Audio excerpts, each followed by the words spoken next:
अस्सलामु अलैकुम मशारिब इरफानी, आप तमाम लोगों का इस्तकबाल है खबर इमाजम में। दोस्तों, उत्तर प्रदेश दो चीज के लिए काफी चर्चे में है। पहला, जैसे कि तमाम लोगों को पता है कि अतीक अहमद का हत्याकांड, उससे भी कहीं ज्यादा तज़किरा और चर्चा उनकी बीवी शाइस्ता परवीन की हो रही है। वो कहाँ है, कहाँ चली गई, कब गिरफ्तारी हो गई, कभी खबर आ रही है कि इनकाउंटर हो गया, मर्डर हो गया, हत्या हो गया, उनके खून मिले, कपड़े मिले, सारी चीजें मीडिया में चल रही है।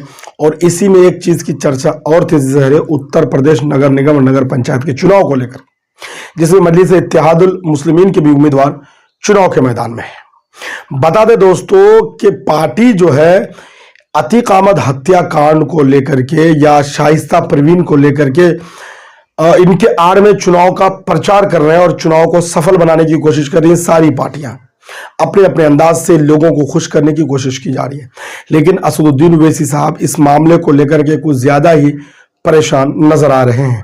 अतीक हत्याकांड से उन्होंने लगातार इस बात को दोहराते रहे हैं कि अतीक हत्याकांड से जमहूरियत कमजोर हुई है, क्योंकि कोई भी दबंग हो, माफिया हो, हत्यारा हो, उनका सजा हत्या नहीं बल्कि कानून और अदालत में उनके फैसले सुनाए जाते हैं और अदालत के फैसले सर्वमान्य होते हैं।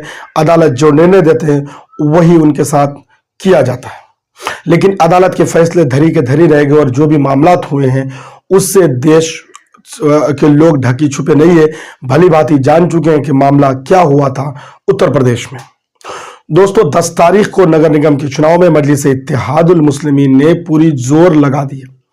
गाजियाबाद की बात अगर हम करें तो गाजियाबाद में मजलिस इत्तेहादुल मुस्लिमीन नए सिरे तैयारियों के साथ पूरी मजबूती के साथ चुनाव के मैदान में उतरी है।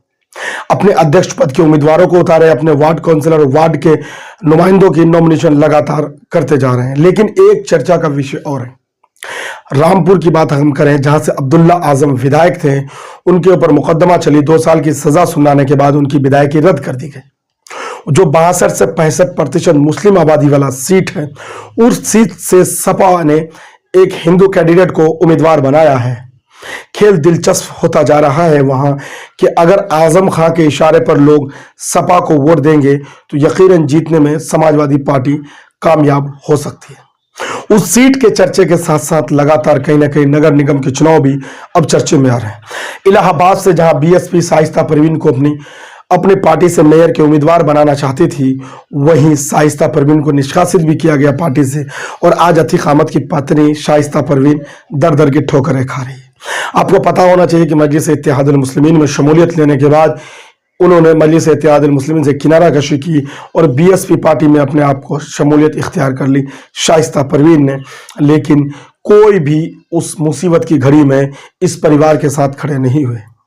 बता दें दोस्तों कि जो हालात बन रहे हैं, एक तरफ तो योगी सरकार दावा कर रहे हैं कि उत्तर प्रदेश में माफियाओं का सफाया हो गया, गुंडागर्दी खत्म हो गई, जालिमों के जुल्म बंद हो गए, लेकिन लगातार असदुद्दीन ओवैसी साहब जो है इस बात को लेकर के परेशान है, या यूं कहें कि पूरी तरह से मुकम्मल तौर से जो है योगी सरकार को घेरने की कोशिश कर रहे हैं कि माफियागिरी बढ़ गई है, ठाई ठाई की आवाजें ज्यादा आ रही है, फैसले अदालतों में नहीं बल्कि चौराहे में होने लगे हैं और एक समुदाय के लोगों को डराने की कोशिश की जा रही है। कोई घटना अगर एक समुदाय के लोगों की तरफ से होता था तो बुलडोजर पहुंच जाता था, नमाजें अगर रोड में पढ़ी जाती है तो बुलडोजर चला दिया जाता है, लेकिन अगर कोई पूजा और कोई अगर धार्मिक आयोजन किया जाता है तो फूल बरसाए जाते हैं। इस तरह के मामलात को लेकर असदुद्दीन ओवैसी साहब योगी सरकार पर जबरदस्त तरीके से हमलावर है। दोस्तों, क्या नगर निगम के चुनाव में एआईएमआईएम बड़ी जीत हासिल कर सकती है या नहीं, जानना बहुत दिलचस्प होगा और आपसे उम्मीद करेंगे कि आप कमेंट बॉक्स में जाकर के कमेंट करके जरूर जानकारी देंगे।